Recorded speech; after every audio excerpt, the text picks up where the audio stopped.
Imagine you're at the peak of your life. You've built a successful company from scratch, earned the respect of your peers, and created a life you're proud of. Now, imagine a ghost from your past suddenly reappears. Not just any ghost, but your father. The same father who walked out on you and your mother when you were just a child, leaving you with nothing but a mountain of debt and a broken heart. He's back, and he's not here for a tearful reunion. He's here for your money.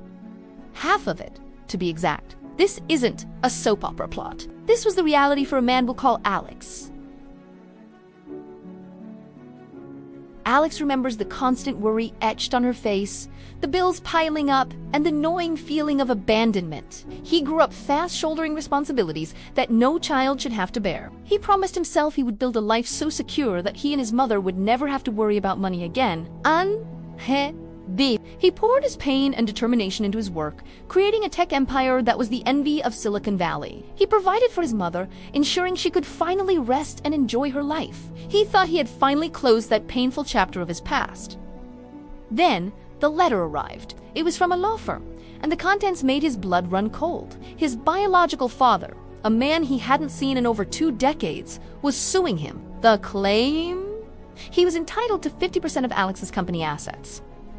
The legal argument was audacious. His father claimed that the initial seed money for Alex's success came from an old, forgotten savings bond he had allegedly left for Alex as a child. A bond worth a few $100s. He argued that this minuscule amount, technically an inheritance, was the foundation of Alex's billion-dollar fortune, and therefore, he deserved a share. It was a laughable, yet terrifying assertion. The news hit Alex like a physical blow.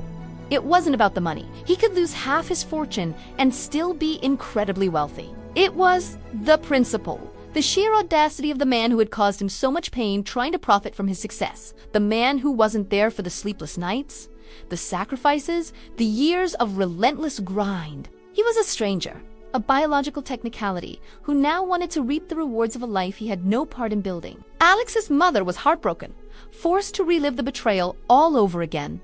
Seeing her pain, Alex knew he couldn't just settle. He had to fight, not for the money, but for his mother, for his past, and for his own sense of justice. The legal battle began, and it was brutal. The media got hold of the story, and it became a public spectacle. Headlines screamed, "Billionaire son sued by deadbeat dad."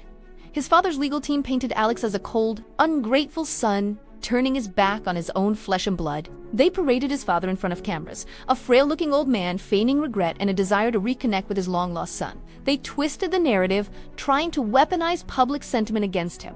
Every day was a new assault on his character, a public dredging up of his most painful memories. Inside the courtroom, the atmosphere was even more tense. Alex had to sit just feet away from the man whose absence had defined so much of his life. He watched as his father spun a web of lies on the stand, claiming he had always tried to be a part of Alex's life, that circumstances had kept them apart. He spoke of his fatherly love and his pride in Alex's achievements. Alex sat there stone-faced, his hands clenched into fists under the table.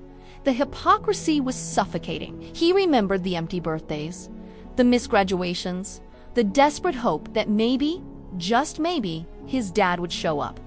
He never did. Alex's legal team was brilliant. They systematically dismantled the father's case. They brought in financial experts who proved the savings bond had no connection to Alex's startup capital, which actually came from a small business loan Alex secured on his own merit. They presented evidence of the father's life during the intervening decades of life of irresponsibility. Other families started and abandoned, and a string of failed ventures.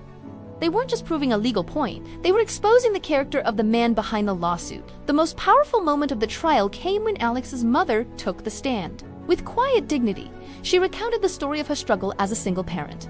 She didn't cry or raise her voice, she simply told the truth. She spoke of the eviction notices, the nights they went hungry, and how her young son would try to comfort her, promising that one day he would take care of everything. She looked at her ex-husband and told the court, a father is more than a name on a birth certificate. A father is there. He was never there. The courtroom was silent. In that moment, the legal arguments, the financial charts, and the media spin all faded away. There was only the raw, undeniable truth of a family torn apart by one man's selfishness.